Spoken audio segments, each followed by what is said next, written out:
Bu bilirsən nədir? Bahalı Toyota Camry.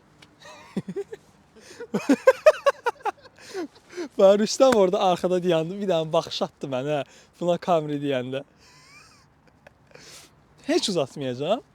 Gəlmişik bugün Rüstəmin maşını çəkək. Bəli, normalda biz Rüstəmin 3.6 dizel V8 Range Rover'ini çəkməli idi. Hansısa bir paralel dünyada bəlkə də çəkmişik onu paralel versiyalarımızda. Amma bugün bunu çəkirik. Başlayaq da kanalın ikinci Lexus incələməsi olacaq bu. Lexusun bu gözəl faraları yenə burada öz sözünü deyir. Hər kəsə salam. Bugün sizlərlə mən Emil və kamera arxasında Ümid ilə birgə Lexus ES 300H incələməsi çəkirik.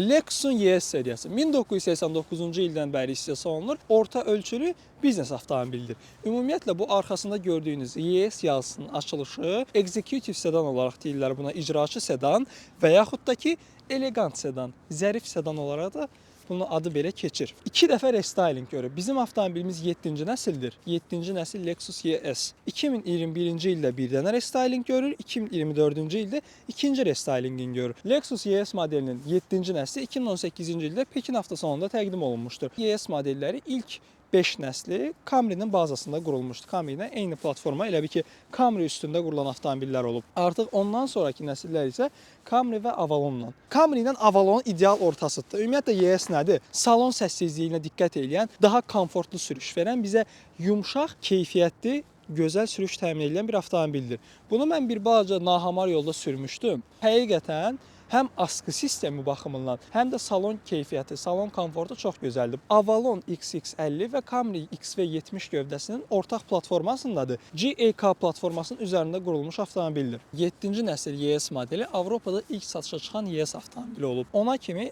Avropa bazarında GS modeli var idi. Avropa və ümumilikdə hansı bazarlarda ki ES yox idisə, orada GS avtomobilləri satılırdı. GS də daha sport yönümlü bir avtomobil olub, lakin onun istehsalı 2020-ci ildən dayanıb. Amerika bazarında gənc alıcılar ES almağı təşviq etmək üçün Lexus tərəfindən bunun F-Sport versiyası da buraxılır. Və ilk zamanlarda bu avtomobillər yalnız ES 350 və ES 300H modelləri ilə satışdaydı. 3.5-i də bunun maraqlıdır. Yəni Toyota'nın, Lexusun 3.5 mühərrikləri gözəl mühərriklərdir, gözəl səsə, performansa sahibdirlər. Və bu avtomobillər normalda ön çəkərdi. 2021-ci ildə gələn ES 250 modeli isə artıq tam ötürücülüydü. All-Track 4 çəkər sistemi sahibi idi. Orada güc ötürməsi tam ideal şəkildə 50-nin 50-yə idi. 50% arxaya ötürülür, 50% önə. ES 250 elə ki 2021-də restyling zamanı təqdim olunan modellərdən biridir. ES 250, ES 300H, ES 350 və bunların korobkası, sürətlər qutusu Camry hibriddə də, Lexusda da variatordur. Trasda elə ki bir müddət ondan gedirsən, korobka səndən söhbət eləməyə başlayır. Onun səsi səsi adamı yorur. Amma şəhər içində yormaz. Normalda variator o qədər də dözümlü, o qədər də sevilən sürətlər qutusu olmayıb. Lakin Toyota və Lexus bunu bacarıb, daha bunları dözümlü eləyib. Komfortlu sürüş üçün. Sürüşdə sizə göstərəcəm, variatorda downshift imitasiyası eləyiblər. Bizə sanki biz bir əsl sürətlər qutusu ilə maşın sürürük kimi. Maraqlıdır. Amma səsi adamı bir müddətdən sonra yora bilər, bezdirə bilər trasda. Lakin yenə deyirəm, avtomobilin askı sistemi, ümumi salon komfortu ES modeli opsional olaraq Apple CarPlay ilə təchiz oluna bilir və əlavə olaraq Mark Levinson əhatəli səs sistemi və Amazon Alexa dəstəkli navigator sistemləri təchiz oluna bilir bu avtomobillər. Bizdə Mark Levinson deyil deyəsən. Biz onun interyerində dəqiq baxacağıq, çünki mən Mark Levinson loqosu görmədim bu avtomobildə, lakin Apple CarPlay'imiz var. Ümumilikdə bu avtomobil Koreya avtomobilidir bizim incələməmizdə olan. Lexus ES modelini 2021-ci ilin aprelində təqdim olunan restylingində gələn dəyişikliklərdən bəhs etsək, ilk öncə onu deyim ki, hibrid modellərində nikel metal hibrid batareya litium ion batareyaya əvəz olunur və batareyanın həcmi 119 mm, harca 4,7 düym kiçiliyinə görə bagaj həcmimiz artır. Plus çəki azalmasına görə avtomobilin çəki paylanması, idarə etməsi daha da yaxşılaşdırılır. Xaricdən yenilənmiş radiator barmaqlığı, yenilənmiş optika və interyerimizdə sensor panel əlavə olunur. Ümumilikdə interyer keyfiyyəti və yumşaqlığı, komfortu daha da artırılır. 2024 restylingi isə noyabr ayında təqdim olunmuşdur. 15 noyabr 2024. Dediyim kimi bu avtomobil 2 restyling görüb.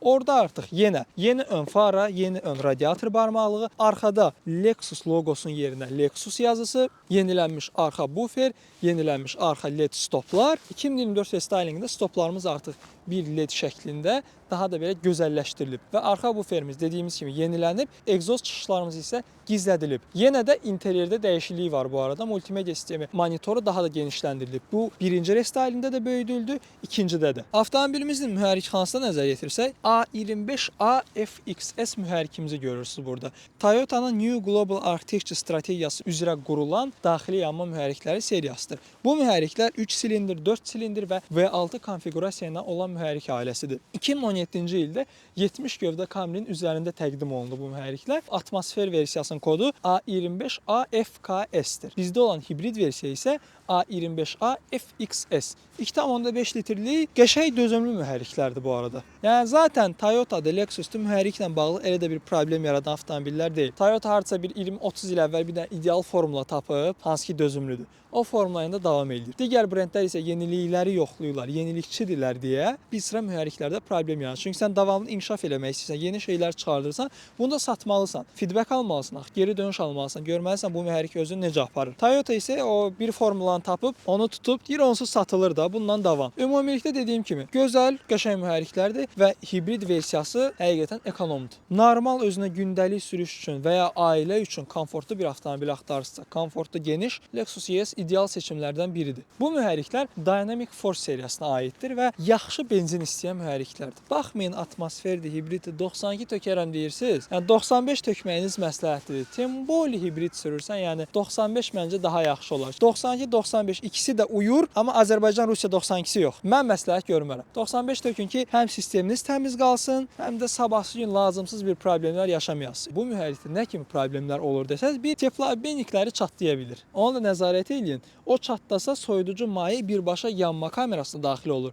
O da yaxşı nəticəyə gətirib çıxarmayacaq. Bildiyiniz antifriz yandıracaq da maşın. Başqa bir problemləri yoxdur bu mühərriklərin. 2.5-dir, 2017-də təqdim olub. Müəyyən qədər təzə mühərrik seriyası, düzdür 8 il olub artıq. Lakin bu 8 il ərzində belə qlobal, ciddi problemlər yaşatmır. Avtomobilimizin xarici parametrlərini nəzər yetirsək, bu avtomobildə elə artıq buna gəmi statusu da vermək olar. Uzunluğu 4975, eni 1865, hündürlüyü də 1445 kimi bir rəqəmlərdədir və clearance də 145 mm-dir. Təbii ki, bu rəqəmlərin dəqiqi həmişə olduğu kimi buralarda bir yerlərdə sizlər üçün çıxacaq. Disk təkər parametrlərimiz isə arxada da, öndə də eynidir. 215, 55, 17. Bu avtomobildə kənardan görünüşdə mənim bəyənmədiyim bir şey var. Bəlkə bir aydır. Rüstəmə dirəşmişik ki, qardaşım, bunu çıxar. Bu hibrid yazısını buradan yox elə.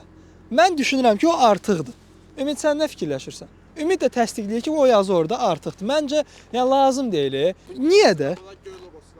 Yəni bunu zaten hibrid vallah bilirik bu hibriddir. Arxasında da görürük. Yəni böyürdə niyə bir şey qoyasan? Bu bilirsən nədir? Bunu yığan zavodda olan mühəndislər belə dizayn edənə çox bekar qalıblar. Adam depressiyada olub, bilməyib neynəsin. Yaxşı, burada hibrid yazaq, burada yazaq, burada yazaq, burada da olsun, orada da olsun deyə maşını hibrid yazıları ilə, loqoları ilə doldurublar. Yəni dediyim odur ki, bu hibrid yazısını yığışdırsaz, mənə görə bu avtomobilin görünüşü daha gözəl olacaq. Ağ rəngi də gözəldir. Qara və boz rəngləri də, bir də göy rəngi. Lexusun rəngləri ümumiyyətlə qəşəng olur. Yəni Lexusun göy rəngi zaten ISF-lərdə olan mükəmməl rəng. Avtomobilimizin bagaj həcmindən bəhs eləsək, bagajımızı burada bir dənə sağdaya düyməni aça bilirik. Gözdə görüm, o düymədir yoxsa sensor paneldir. Düymədir. Çox belə narın toxunuşlu düyməsi var. Onunla aça bilirik. Bagajımız 454 litr həcmindədir. Ümumilikdə geniş bagajdır. Həm ağzı genişdir belə deyək. İçəri rahatca əşyalarınızı yerləşdirə bilirsiniz. Burası bir balaca darısqaldır. Onun dışında belə deyək bir problemi yoxdur. Buradan da aşağıdan deyək yükü rahatca yerləşdirə bilirsiniz. Burada iki tərəfdə kruçok yerlərimiz var və burada da yerləri var. Hətta bax burada da var. Nə gözəl. İstədiyimiz əşyanı biz bağlayıb bəlkə də biləydik. Ümumi materialı bu biraz yıpranıb. Bir balaca yıpranmışlıq görürük. Materialda Lexus yola verib buranı, bagajı yola veriblər biraz. Burada da biz görürük ümumi damkrat var, nə gözəl. Damkratımız var, amma ehtiyat təkərimiz yoxdur. Bəli, akkumulyatorumuz da burada yer alıb. Qəşəng balaca akkumulyator var. Hibrid sistemdir, akkumulyator da balaca, səliqəli. Mən nəyi bəyənmədim? Yəni bu boyda maşın eləmisiniz. Burada elektron qoymamısınız. O həqiqətən faktiki minusdur mənə görə. Yəni Lexus, Toyota-da olsa başa düşərəm. Lexus olmalıdır məncə. Bir zəhmət olsun. Yaxşı, yenə də təşəkkür Lexus, bunu qoymusunuz. Amma yenə də deyirəm, Lexus Toyota-dan daha premium bir avtomobildir. Burada bunun olması gərəkli idi.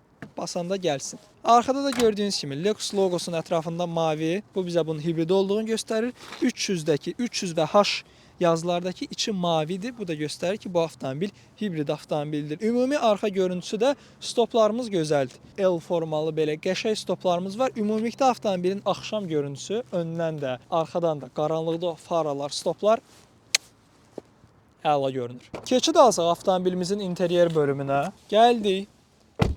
Avtomobilin arxası o dəqiqə yumşaqlığı, bu Camry-də də eyni söhbətdir. Burada da bu yumşaqlıq adama çox ləzzət eləyir. Ümumilikdə dəri materialımız, yumşaqlığını buradan görürsüz.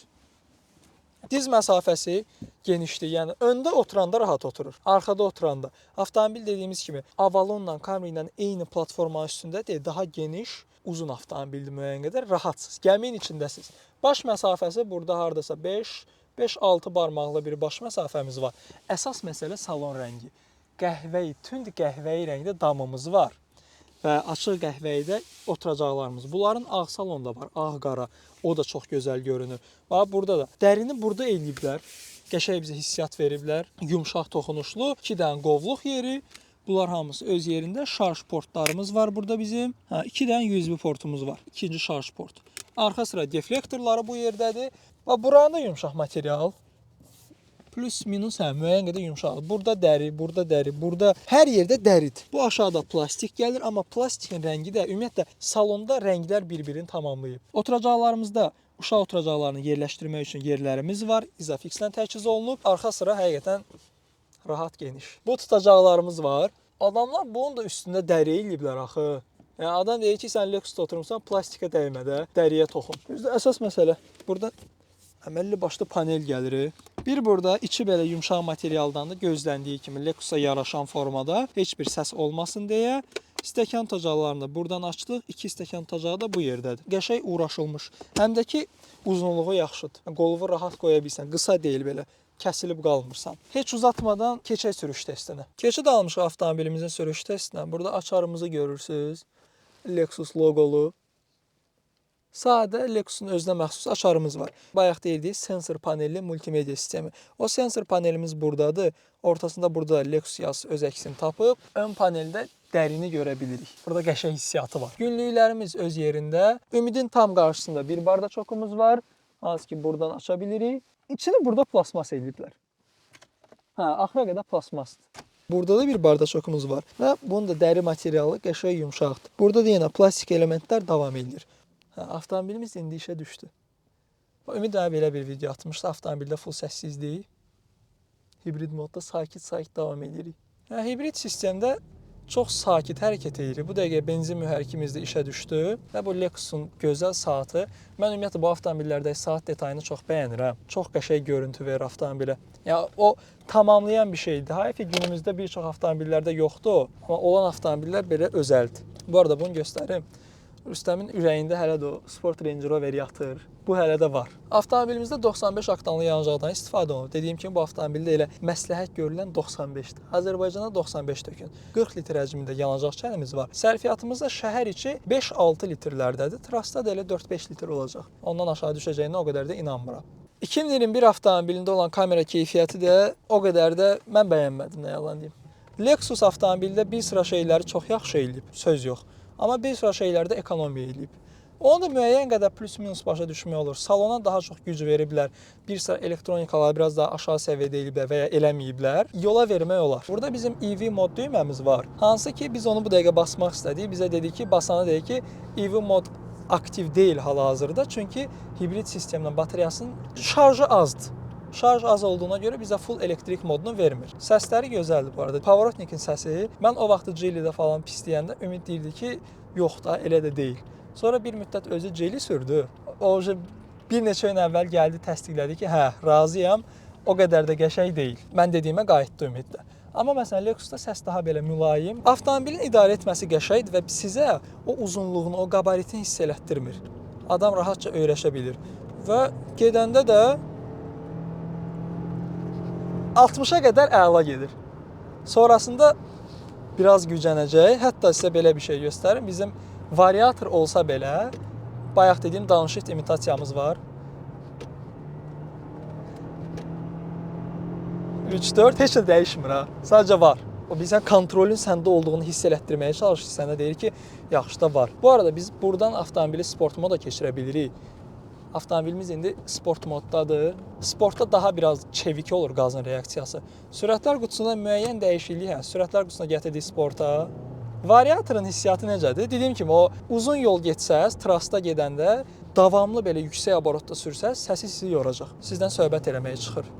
Normal moda qaytarmaq üçün bir dənə belə elədiniz normal, bir dənə aşağı eləsəz eko modumuz var, daha belə ekonomun ekonomu. Normaldakı düyməyə basırsınız. Traction off düyməsində bura yerləşdiriblər. Basırsınız, traction off olur. Bu maraqlı fişkadır bu arada. Lexusda qoyublar bura hər şeyi. Bu sükan avtomobilin lüksluğunu göstərir müəyyən qədər və sükanın ən çox nəyini bəyəndim? İnterior rəngi ilə tam eynidir. Qəhvəyi rəngdə bir-birini tamamlayır bu avtomobildə hər şey. İndi avtomobilimizdən 0-dan 6 kilometrə qədər bir dənə sürətlənmə eləyəcəyik. Aha. 6 kilometr var. 10, hətta 10 kilometrdə elədik. 12 kilometrə çatdıq. Maraqlı, çox maraqlı. Neçə saniyə? 0.64.8, 4.82 daha dəqiq olsa. 0.109.69. Salonda 4 nəfərlə biz bu testi elədik. Hardasa 9.7-dir də bu dəqiqə 0.100 salonda 4 nəfərlə. Salonda çıxsaq 9 olar yəqin ki. Yes. 8-ə belə deyək də 8-9 belə bir şey olacaq. Performans avtomobili olmadığı nəzərə alanda xeyli normal göstəricilərdir. Yəni gündəlik avtomobilsən sən, şəhərdə sürürsən bunu və bu arada top speedi 180-dir. 180-dən oyuna getmir. Daha komfortlu sürüş üçün gündəliyə ideal avtomobil kimi, ailə avtomobili kimi qəşəngdir. İşlərinizi aşırdacaq, sizi ora-bura aparıb gətirəcək, bir dənə variatorla söhbət eləməyə məcbursunuz. Yollaşa bilsəz variatorla, okey, problem yoxdur. Və əgər özünüzə yaxşı bir Lexus ES axtarırsınızsa, bu avtomobil hal-hazırda satışdadır. Əldə eləmək üçün bizə yazın, biz sizi yönləndirək. Siz də bu avtomobilə sahib olun. İncələmədə də getməyini də gördünüz. Həqiqətən askı sistemi, sükan idarə etməsi komfortludur. Düşünürəm ki, Lexus ES 300H incələməmizi bu yerdə bitirək. Daily Carsaz Instagram səhifəsinə və YouTube kanalımıza abunə olmağı unutmayın ki, növbəti buraxılışları qaçırmayasınız. Sağ olun, salamat qalın.